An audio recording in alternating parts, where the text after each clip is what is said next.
Hello hi everyone, कैसे हैं आप सभी लोग। मैं उम्मीद करता हूं कि आप सभी लोग काफी अच्छे होंगे। मैं अभिषेक राव, रीजनिंग एजुकेटर, आप सभी लोगों के बीच में टॉपर शो लेकर आया हूं। आप सभी लोगों को पता होना चाहिए, राव विद टॉपर शो में मैंने स्टार्ट किया है, तो आप सभी लोगों के बीच में कहीं ना कहीं एक स्पेशल गेस्ट को बुलाता हूं। और यहाँ पर आप सभी लोगों को वाकई में जैसे आप सभी लोग डिमांड करते हैं, एसएससी सीजीएल में जितने भी टॉपर्स बनते हैं वो किस तरीके से सिलेक्शन लेते हैं, उनकी स्ट्रैटेजी कैसी रहती है। तो यहाँ पर देखो, आपने YouTube पर काफी टॉपर शो देखे होंगे, लेकिन यहाँ पर Rao with topper show start क्यों किया गया, इसके पीछे एक रीजन है। क्योंकि मैं यहाँ पर देख पा रहा था कि ऑनलाइन में काफी दुनिया जो है वो दिखावागी हो चुकी है। तो अब मैं यहाँ पर आप सभी लोगों को थोड़ा सा रियलिटी से रूबरू कराऊंगा। और यहाँ पर मेरे साथ बहुत ही स्पेशल गेस्ट है, रिंकी जी, और जिन्होंने SSC CGL 2021 CAG auditor post इन्हें मिली है। तो कहीं ना कहीं ये आप सभी लोगों को बहुत ही बेहतरीन तरीके से आप लोगों को बताएंगे और इनका सफर कैसा रहा, इनकी सिचुएशन कैसी रही, इन्होंने किस तरीके से। ऐसा नहीं है कि हर एक टॉपर्स की सिचुएशन बहुत ही बेस्ट होती है और वो तभी अच्छा कर पाता है, तो ऐसा भी नहीं है।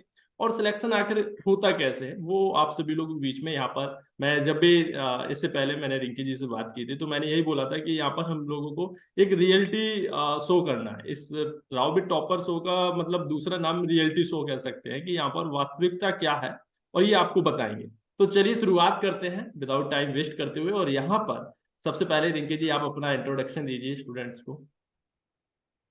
First of all, thanks a lot, sir, for inviting me on your channel and saying these good lines for me. जैसा कि आप सभी जानते हैं, मैंने 2021 सीजीएल क्लियर किया है, जिसमें मैंने कैग ऑडिटर की पोस्ट अचीव की है। तो ये मेरा पहला अटेम्प्ट नहीं था, दूसरा अटेम्प्ट भी नहीं था, ये मेरा तीसरा अटेम्प्ट था जिसमें मेरा ये एग्जाम क्लियर हुआ है। तो जर्नी इतनी आसान भी नहीं रही, पर ये लेकिन अगर आप सही स्ट्रेटेजी के साथ चलते हैं तो सक्सेस जरूर मिलती है। Okay okay. अच्छा, तो मैं थोड़ा सा ये भी जानना चाहता हूँ कि आप कहाँ से बिलोंग करते हैं, क्योंकि ये भी बहुत मैटर करता है। सर, मैं प्रॉपरली गुरुग्राम से बिलोंग करती हूँ, जो कि हरियाणा में है, एनसीआर में, ओके दिल्ली के बहुत पास है। Okay okay. हाँ, तो चलिए, क्योंकि जब हम अभी बहुत सारी डिस्कशन करेंगे, बहुत सारे क्वेश्चंस होते हैं। मैं जब भी इससे पहले भी कुछ टॉपर शो मैंने स्टार्ट किए, तो कहीं ना कहीं स्टूडेंट्स के कुछ बेसिक से क्वेश्चंस रहते हैं कि आपका एजुकेशनल बैकग्राउंड क्या रहा, और कहीं ना कहीं आपका स्ट्रीम क्या रहा। जैसे होता है कि कुछ लोगों का एक दिमाग में एक सेट होता है कि मैथ जिसकी अच्छी होती है वही एसएससी सीजीएल में सिलेक्शन ले सकता है। तो आप अपने एजुकेशनल बैकग्राउंड के बारे में बताएं। सर, एक्चुअली लकीली मेरा मैथ्स अच्छा था, नो डाउट, बिकॉज मैंने 11th 12th में पीसीएम लिया था। उसके बाद आई वेंट फॉर बीएससी, और उसके बाद फिर मैंने एमएससी परस्यू किया था, और तब तक मेरा सीजीएल करने का ऐसा कुछ प्लान नहीं था। ऑनेस्टली स्पीकिंग, बीएससी में मुझे पता भी नहीं था कि सीजीएल नाम का कोई एग्जाम होता भी है। एमएससी सेकेंड ईयर में मुझे इस एग्जाम के बारे में पता चला कि ऐसे ऐसे पोस्ट होती हैं, ये सब। तो तब से मैंने अपना एमएससी के बाद ही मैंने अपना मन बनाया था ये एग्जाम क्रैक करने के लिए, कि मैं इस फील्ड में आगे बढ़ूंगी। अच्छा अच्छा। तो ये आपको, आपने बोला कि बीएससी में मुझे पता भी नहीं था, तो ये बताया किसने कि एसएससी सीजीएल में जाया जाए। सर, एक्चुअली 2015 के बाद ये थोड़ा सा सोशल नेटवर्किंग जो है, जितना भी लोग ज्यादा कनेक्ट होने लगे, ऑनलाइन चीजें बहुत ज्यादा मिलने लगी। पहले इतना था नहीं, तो बस ऐसे ही यूट्यूब के थ्रू फिर एक दो लोगों से सुनने को मिला, किसी का सिलेक्शन होता था तो ये सुनने को मिलता था कि उसका वो इंस्पेक्टर बन गया, वो इनकम टैक्स इंस्पेक्टर बन गया। तो थोड़ी क्यूरियोसिटी हुई कि आखिर ये चीज क्या है, ये एग्जाम है कैसा। तो बस तभी से अपना मन बनाया। अच्छा अच्छा। तो जैसे मन बनाया, तो आपने सबसे पहले तो ये देखा होगा कि एसएससी सीजीएल का सिलेबस क्या है, कि मैं निकाल सकती हूँ कि नहीं निकाल सकती हूँ। क्योंकि कोई भी स्टूडेंट किसी भी एग्जाम की तैयारी करता है तो सबसे पहले सिलेबस को ही चेक करता है, आई थिंक, है ना। और मैं आप सभी हम्म। से ये भी कहना चाहता हूँ कि बहुत से स्टूडेंट्स ऐसे होंगे जो एसएससी सीजीएल के अलावा भी दूसरे एग्जाम से देते होंगे। तो यहाँ पर मैं सबसे पहले तो ये जानना चाहूंगा कि आपसे कि आपने मतलब किस तरीके से एसएससी सीजीएल को सिलेक्ट किया और कैसे आपने सिलेबस को चेक किया और क्या आपके रिसोर्सेज रहे, उसके बारे में बताइए। हाँ सर, सबसे पहले जैसे आपने बोला कि ये एक मिथ है कि जिसका मैथ्स अच्छा है वो ही सिलेक्शन ले सकता है, क्योंकि सिर्फ 10th क्लास तक का मैथ्स आता है, और कोई भी मॉडरेट स्टूडेंट 10th क्लास तक का मैथ्स आराम से कर सकता है, इसमें कोई दिक्कत नहीं है। बस प्रॉब्लम क्या है, एसएससी सीजीएल में ये कंपटीशन बहुत ज्यादा है।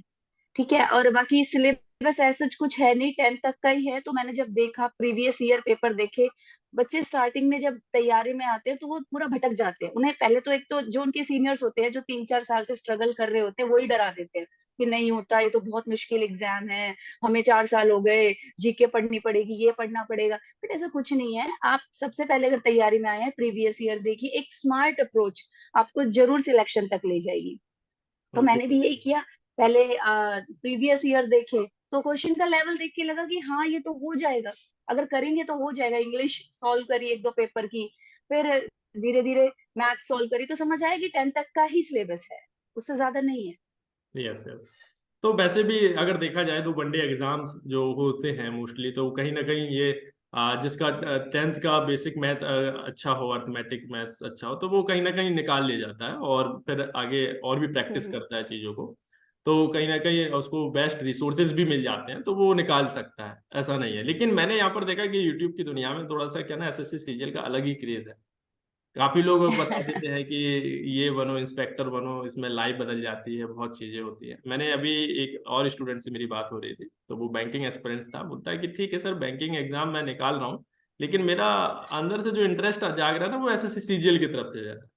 तो मैं तो यही कहूंगा कि पर्टिकुलर सभी लोग अपने इंटरेस्ट को पहचानें। ऐसा नहीं है कि किसी के कहने पे भी आप मतलब अ, अपने इंटरेस्ट को बदल दें। तो होता क्या है कि बहुत से स्टूडेंट्स फेलियर फेलियर फेल हो जाते हैं, फेलियर का सामना करना पड़ता है, तो वो फिर वो नेगेटिविटी फैलती है एनवायरनमेंट में। मैं कुछ एक्चुअली इस बारे में आपको बताना चाहूंगी कि ऐसे ना एकदम ये समाज में या फिर यूट्यूब की दुनिया में आप बोल लीजिए कैसे हो गया है कि आप लाइमलाइट में आ जाएंगे अगर आप सिलेक्शन ले लेंगे तो। आप इंस्पेक्टर बन जाएंगे तो हर चैनल पे आपका इंटरव्यू हो रहा होगा। तो इससे क्या है, बच्चा प्री भी क्लियर नहीं किया है लेकिन उसने सपने इतने लंबे लंबे देख लिए होते हैं, और तब वो प्री नहीं कर पाता है, मेंस नहीं कर पाता है, तो वो निराश हो जाता है। तो आप सबसे पहले अपना स्टेप ही ये रखिए कि मुझे पहले प्री निकालना है, बाकी का बाद में। हालांकि प्री और मेंस बराबर है, तो पहले प्री और मेंस पर फोकस कीजिए, बाकी चीजें बाद में आती है। बिल्कुल बिल्कुल। और सबसे बड़ी बात तो ये भी है कि कुछ स्टूडेंट्स होते हैं जो मेहनत करते हैं, जरूरी नहीं कि जिनको 1-2 साल में ही सफलता मिल जाए, सक्सेस हो जाए। कभी कभी होता है कि फर्स्ट अटेम्प्ट में नहीं निकलता है किसी कारणवश, और किसी किसी के साथ सेकंड अटेम्प्ट में भी नहीं निकल पाता है। लेकिन ऐसा नहीं है, लेकिन सोसाइटी हो गया और बहुत से लोग हो गए जिन्होंने तैयारी भी की है, वो एक बंदे को कहकर बोलते हैं कि आपसे पहली बार नहीं निकला, दूसरी बार नहीं निकला, तो वो क्या करते हैं, एक फ्री का एक टैग दे देते हैं कि आप फेल हैं लाइफ में, आप सरकारी नौकरी के काबिल नहीं है। तो ऐसा मतलब ये चीजें गलत है, क्योंकि हो सकता है कि हर एक स्टूडेंट्स की सिचुएशन अलग है ना। तो इस पे क्या बोलना चाहोगे, बिल्कुल। मतलब ये चीजें मतलब कहीं ना कहीं इम्पैक्ट तो करती है ना। सर पर्सनली मेरे से अच्छा इस चीज को कोई जान नहीं सकता कि जरूरी नहीं है कि आप में काबिलियत नहीं है इसीलिए आप नहीं कर पाए फर्स्ट अटेम्प्ट में क्लियर। बहुत सारी चीजें मैटर करती है। किसी का फैमिली का एटमोसफेयर ऐसा नहीं होता, किसी को पढ़ाई के लिए टाइम नहीं मिल पाता, और किसी को ये होता है कि बहुत वो कैजुअली पढ़ रहा है, अगर वो दिल से पढ़े, अच्छे से जुनून से पढ़े तो वो निकाल जाए। बहुत सारी चीजें मैटर करती है। बट मैं यही कहूंगी कि आप ये मत देखिए कि फर्स्ट अटेम्प्ट हो गया, सेकंड अटेम्प्ट हो गया, आप ये देखिए आप कितने से पीछे रह रहे हैं। अगर आप 2 नंबर से पीछे रह रहे हैं तो आप मेहनत कीजिए, अपनी कमियों को सुधारिए। नहीं कि बस वो रटा रटाए वही कर रहे हैं, हर बार बोरिंग से तैयारी कर रहे हैं, भाई अब हमें तो 2 साल हो गए, अब हमसे क्या होगा, चलो एक बार और दे लेते। नहीं, अपनी कमियों को सुधारिए और हर बार नए जोश के साथ अगर आप अपीयर होंगे तो डेफिनेटली चीजें बदलेंगी। बिल्कुल बिल्कुल। तो क्या ना कि मैं यहाँ पर देख पा रहा हूँ, जैसे एजुकेशन सिस्टम, अगर बेसिक से ही बात करें, काफी अगर देखा जाए तो एक प्राइमरी एजुकेशन की भी बात करूँ तो वहाँ पर कुछ कहीं ना कहीं सिस्टम की कमी है। टीचरों को भी थोड़ा सा समझना भी चाहिए कि मान लो कि हम्म। कोई स्टूडेंट का किसी फील्ड में इंटरेस्ट होता है, लेकिन टीचर उसको जबरदस्ती कुछ चीजें बताता है कि ये करना है आपको, और वो नहीं कर पाता, तो फिर उसको उसके माइंड में यही बोलते कि तू ये नहीं कर पा रहा है, एक छोटी सी चीज नहीं कर पा रहा है, कहीं ये नहीं कर पा रहा, तो वो कहीं ना कहीं नेगेटिव इम्पैक्ट पड़ता है। तो ये चीजें बदलनी चाहिए। और इसलिए मैंने श्योरली। मतलब एक टॉपर शो चलाया, ताकि मैं कुछ रियलिटी से रूबरू कराऊं लोगों को, और वास्तविकता आखिर है क्या। तो सबसे बड़ी बात यह है कि एक मिथ है कि जो सिलेक्शन लेते हैं वो 7-8 घंटे या 9 घंटे या पूरी लाइब्रेरी में टाइम निकाल देते हैं। तो क्या आपने भी ऐसी कुछ तैयारी की है क्या, आप अपने बारे में बताएं। नहीं सर, बिल्कुल भी नहीं। हाँ, कुछ महीने दिए मैंने इस तरीके की तैयारी को भी लास्ट में, मेंस से पहले, क्योंकि डेडिकेटली देखिए आपको लैक्स में बच्चों को बीट करना है, तो कहीं ना कहीं आपको मेहनत करनी पड़ेगी। लेकिन ये भी नहीं है कि आप 2-3 साल एक लाइब्रेरी में 7-8 घंटे मेहनत करेंगे तो ही आपका एग्जाम निकलेगा। 6 मंथ्स अगर आप लग के तैयारी कर लेते हैं और आपका इस तरफ अच्छा खासा इंटरेस्ट है, आप तो मॉडरेट स्टूडेंट हैं और अच्छे से तैयारी कर रहे हो, 6 महीने अपने साथ ऑनेस्ट हैं कि सुबह जा रहे हैं और शाम को वहां पढ़ ही रहे हैं, फोन नहीं चला रहे बीच में, तो डेफिनेटली 6 महीने में कोई भी कर सकता है। बिल्कुल बिल्कुल। तो यही तो मैं काफी स्टूडेंट्स का देखता हूँ, तो वो क्या करता है, जैसे मान लो मैथ्स की बात करें, तो वो एक टीचर से कोर्स खरीदेगा, फिर बोलेगा नहीं अभी इससे मतलब इनफ नहीं है, फिर दूसरे टीचर का कोर्स खरीदेगा, फिर तीसरे का। और मैं देखता हूँ कि मैं कभी कभी रूम पे भी विजिट कर देता हूँ, कभी कभी पीजी टाइप में जो रहते हैं स्टूडेंट्स एसएससी सीजीएल की तैयारी कर रहे हैं, तो उनकी मेज पे जो टेबल पे ना डिफरेंट डिफरेंट बुक्स रखी रहती है, 8-10 बुक रखी होगी मैथ की। तो वो क्या करना चाहते हैं मुझे ये समझ में नहीं आता है। तो आपने कैसे तैयारी की कि मतलब मुझे। एक्चुअली सर, हाँ। यही है। आप एक सवाल को 5 तरीके से करने से अच्छा है उस एक सवाल को सेम तरीके से 5 बार कीजिए।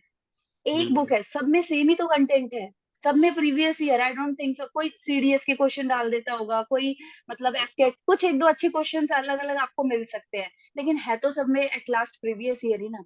तो आप 10 जगह मत भटकिए, आप कोई एक बुक पकड़िए और उसी को ही 3-4 बार रिवाइज करिए। 4 बुक करने से अच्छा है एक बुक को 4 बार करिए आप। बिल्कुल बिल्कुल। तो वही है कि मैं अपना थोड़ा सा और ऐड करूंगा इसमें कि आप जो डिफरेंट डिफरेंट बुक्स को खरीदते हैं ना, वो बिल्कुल भी कहीं ना कहीं आपको सिलेक्शन, वो डिफरेंट डिफरेंट बुक्स आपका सिलेक्शन नहीं दिलाते। सिलेक्शन आपकी हार्ड वर्क, आप किस तरह मेहनत कर रहे हैं। मान लो कि कोई एक चैप्टर है प्रॉफिट एंड लॉस, और उससे रिलेटेड जितने भी क्वेश्चंस आपको मिलते हैं वो प्रैक्टिस करें, क्योंकि मैंने देखो पब्लिकेशन में काम किया है और काफी फेमस बुक पे भी काम किया है, लेकिन यहाँ पर मैं नाम नहीं बताऊंगा। लेकिन मैंने देखा है कि जितने भी पब्लिकेशन पे जो बुक बनती है ना, वो डिफरेंट डिफरेंट पब्लिकेशन की बुक को ही देख के बनाया जाता है, और कोई डिफरेंट होता नहीं है कुछ एक्चुअल अगर देखा जाए। वही सब प्रीवियस ईयर के क्वेश्चंस होते हैं, बस मेथड थोड़ा अलग है सभी का। और देखते भी हैं कि हम्म। दूसरी बुक किस तरीके से बना रहा है, थोड़ा इसमें हम क्या मॉडिफाई कर सकते हैं। तो हालांकि बिल्कुल सेम रहता है, ऐसा कुछ डिफरेंस नहीं है। हम उसकी मतलब परिभाषा नहीं बदल सकते किसी क्वेश्चंस की, है ना। तो बस मैं यही कहना चाहता हूँ कि आपने सब्जेक्ट वाइज कैसे मेहनत किया, मैथ्स को आपने कैसे कवर किया, रीजनिंग को कैसे कवर किया, जीके जीएस हम्म। इंग्लिश को कैसे कवर किया। सर, वन बाय वन बात करते हैं, पहले मैथ्स की बात करते हैं। बिल्कुल तो मैथ्स में सबसे पहले क्या करना होता है कि अपने कॉन्सेप्ट स्ट्रोंग करो आप। क्वेश्चन को प्रैक्टिस करने से पहले आपको पता होना चाहिए कि होता क्या है प्रॉफिट एंड लॉस, परसेंटेज होता क्या है। पहले आप अपने कॉन्सेप्ट को अच्छा कीजिए और उसके बाद सिर्फ प्रीवियस ईयर प्रैक्टिस कीजिए बैक टू बैक। मैंने भी यही करा सर, एक बार अपने सारे टॉपिक्स अच्छे से समझ लिए होते क्या, हालांकि मुझे इतनी दिक्कत नहीं आई बिकॉज मैं टिल 12th ट्यूशंस लेती आई हूँ पिछले 3 सालों से, तो मेरा बेसिक क्लियर था, ये मुझे एक एडवांटेज थी हमेशा से। बट जो मैंने प्रैक्टिस करी वो सिर्फ मैंने प्रीवियस ईयर की करी। विपिन प्रताप सर का मैंने मेंस का बैच लिया था, उसमें उन्होंने काफी अच्छे क्वेश्चंस दिए थे और वो भी खुद ही इस बात को भी बोलते हैं कि हम आपको प्रीवियस ईयर ज्यादातर प्रैक्टिस कराते हैं। वो मैंने 2-3 बार रिवाइज किया और उसके बाद तो बात सिर्फ मैंने प्रीवियस ईयर किया और कोई भी एक्स्ट्रा कंटेंट मैंने नहीं पढ़ा। इंग्लिश, इंग्लिश के लिए सर थोड़ा सा, जो वोकैब बच्चे क्या करते हैं कि वोकैब को याद नहीं, मतलब एज इन याद नहीं बनाते नहीं है। जब तक आपकी 3,000 वोकैब नहीं हो जाएगी आप इंग्लिश में कभी भी ज्यादा अच्छा नहीं कर पाओगे। आप एवरेज रह जाओगे, एवरेज से थोड़ा सा ऊपर रह जाओगे। और देखिए ये टाइम मांगती है चीजें, आप ये सोचो मैं 2 महीने में कर लूं, नहीं, आपको 4 से 5 महीने लगेंगे। तो मैंने भी यही किया, शुरुआत में अपनी ग्रामर पढ़ी अच्छे से, वो एक टॉपिक जैसे नाउन किया तो नाउन के ही क्वेश्चंस लगाए और 2-3 बार लगाए। वो कैब दिन के 20, फिर अगले दिन 20, और जो पिछले दिन 20 किए पहले उनको रिवाइज किया, फिर अगले दिन फिर 20। तो इस तरीके से जो पहले दिन पकड़ा था वो लास्ट तक चलता रहा, उसको छोड़ा नहीं। हम आज 10 वो कैब कर रहे हैं, तीसरे दिन हम कुछ और पढ़ रहे हैं, हम पहले दिन का भूल गए, कोई फायदा नहीं है। आप 3,000 की जगह 2,000 बना लो, लेकिन जो बना रहे हो वो ऐसे बनाओ कि आपके दिमाग में रहे वो चीजें। और सर रीडिंग पे बहुत ज्यादा फोकस किया, इंग्लिश में बहुत ज्यादा रीडिंग पे फोकस किया। द हिंदू के 2 एडिटोरियल आते हैं, पिछले 3 साल से शायद ही कोई दिन ऐसा गया होगा जिसमें मैंने रीडिंग नहीं करी, और मुश्किल से 10 मिनट लगते थे बस, उससे ज्यादा टाइम नहीं लगता था उसमें, क्योंकि वो कैब अच्छी हो गई, ग्रामर अच्छी हो गई, उसके बाद अपनी रीडिंग स्टार्ट कर दी। और जीके के लिए ज्यादा किया नहीं कुछ, बस सोल्यूशन की। और जैसे ज्योग्राफी के कुछ ऐसे टॉपिक होते थे रिवर्स वगैरह, उनको यूट्यूब से देखा, कुछ को ट्रिक से याद करने की जरूरत पड़ी तो ट्रिक से भी किए। बाकी करंट अफेयर्स हमेशा मंथली ही किए, क्योंकि इतना समय नहीं होता था कि डेली बेसिस पे करें।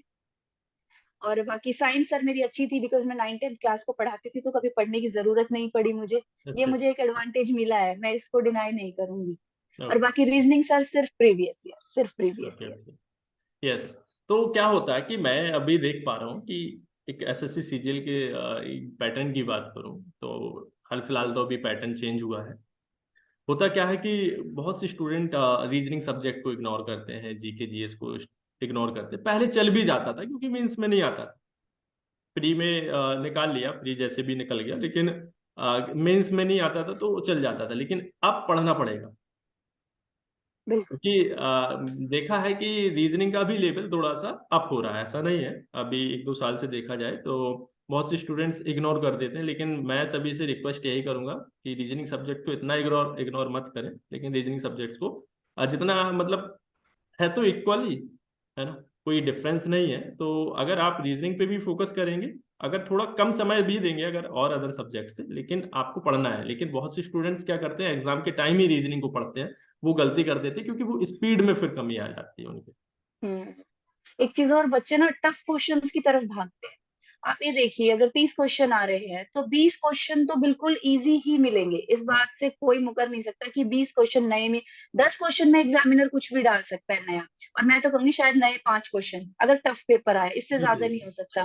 तो आप 5 क्वेश्चन के लिए फाइट करने से अच्छा है पहले अपने 25 क्वेश्चन के लिए फाइट कीजिए, और तब वो 25 क्वेश्चन आपके अच्छे से हो जाए, फिर आप उन 5 क्वेश्चन के लिए फाइट कीजिए। बिल्कुल बिल्कुल।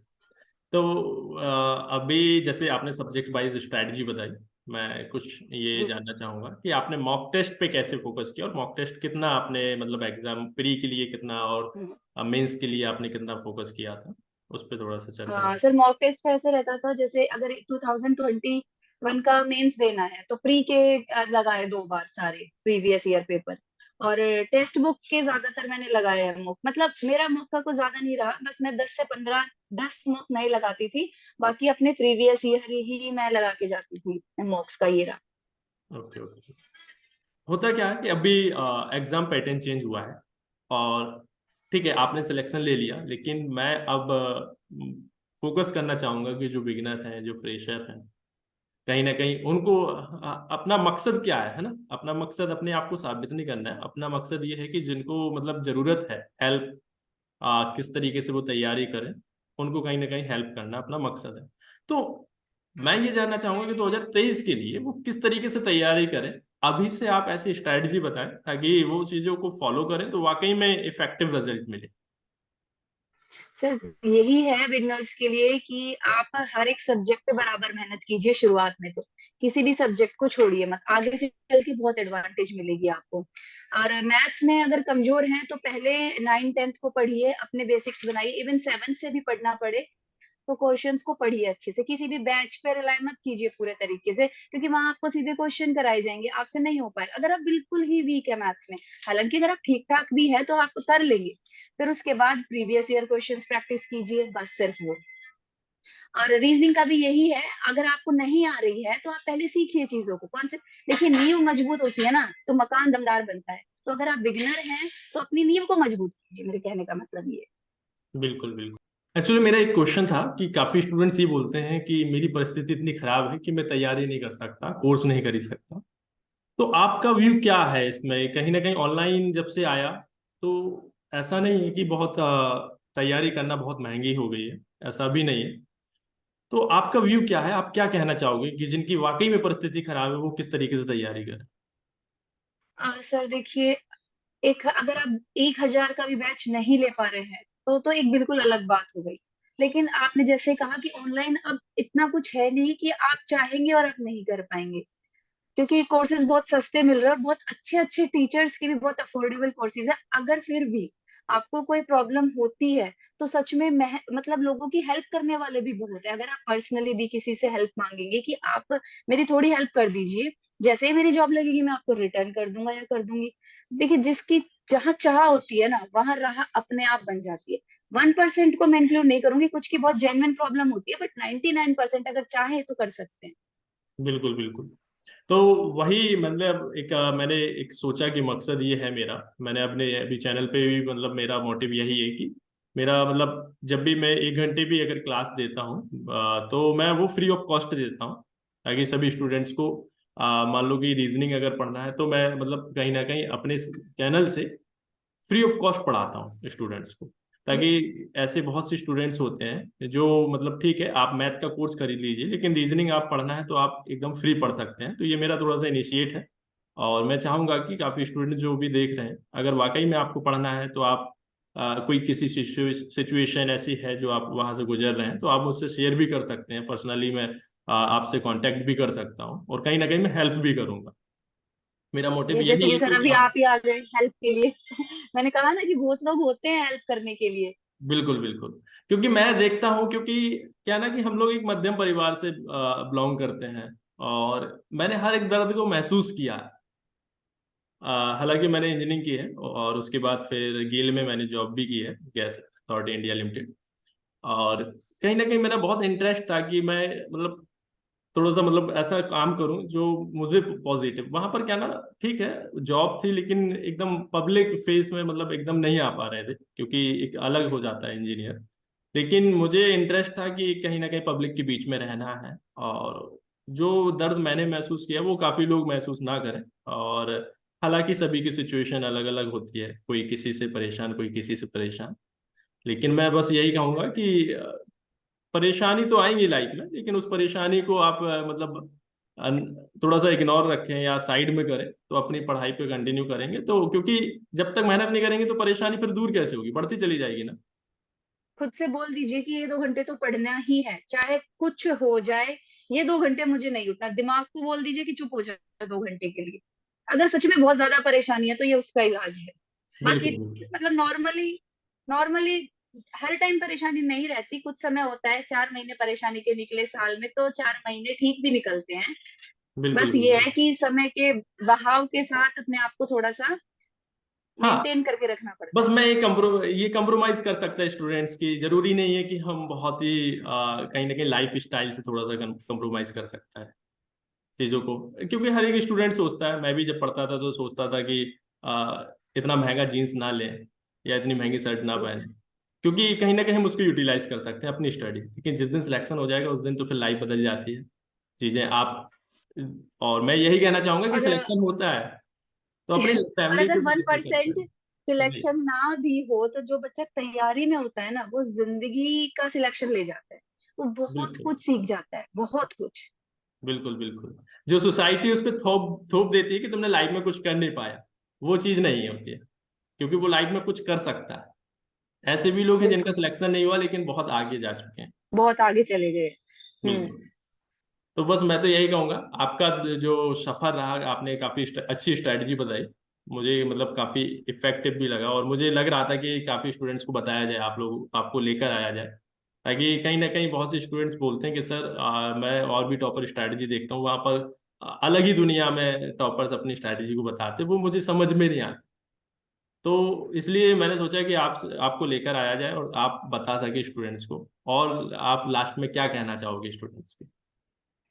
बस सर मैं यही बोलना चाहूंगी कि एक तो कभी रुकिए मत, अपने आप को अंडर एस्टिमेट मत कीजिए। खुद को पता होता है कि मैं किस लायक हूँ। जब पेपर देख के आते हैं ना, तो खुद को पता होता है कि हाँ, कर लूंगा मैं, ये मैं कर लूंगी। अगर ये आवाज अंदर से आती है तो करते रहिए। और एक दूसरी चीज ये भी है कि ये भी मत सोच के चलिए कि यही नौकरी है बस जो कुछ है, अगर ये नहीं मिली तो मेरी जिंदगी खत्म। आप नहीं जानते ना, जिंदगी तो बहुत बड़ी है। और आप आगे क्या कर जाएंगे किसी को नहीं पता ना। तो अपने एम्स बनाते रहिए, कोशिश करते रहिए। और बाकी डिप्रेशन में बिल्कुल मत जाइए इन चीजों की वजह से। ये तो जैसे जस्ट एक पार्ट है 3-4 साल का, बस निकल जाएगा जिंदगी का। बिल्कुल तो बिल्कुल। एंजॉय भी कीजिए इस टाइम को। बिल्कुल, ये सही बात है। क्योंकि और ऐसे लोगों से थोड़ा सा कट हो जाओ जो आपके रिश्तेदार परेशान करते हैं या पड़ोसी परेशान करते हैं, थोड़ा सा उनसे मतलब दूरी बना लो। जरूरी नहीं कि उनकी बातें को सुनो और अपने आप को डिस्टर्ब करो। वो तो बोलने वाले हैं, उनको कोई शांत नहीं कर सकता। आपसे नहीं बोलेंगे, किसी तीसरे से बोलेंगे, लेकिन चर्चा आपकी कर लेंगे।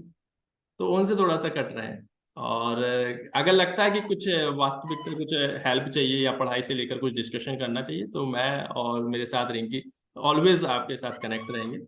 और मैं तो यही कहूंगा कि आप चीज़ों को सीखिए, जहाँ पर पॉजिटिव चीज़ें मिलती हैं वहाँ पर सीखें आप और लोग। एक चीज और, जैसे कि पॉजिटिव लोग, आपने जैसे कहा पॉजिटिव लोगों से जुड़िए। जैसे आपका कोई दोस्त है या आपका कोई भाई है, अगर आपको मोटिवेट करता है, जैसे कि मेरे साथ भी थे एक, तो एक मेरा भाई था छोटा, उसने बोला था दीदी कभी भी आपका इंटरव्यू हो मेरा नाम जरूर लेना।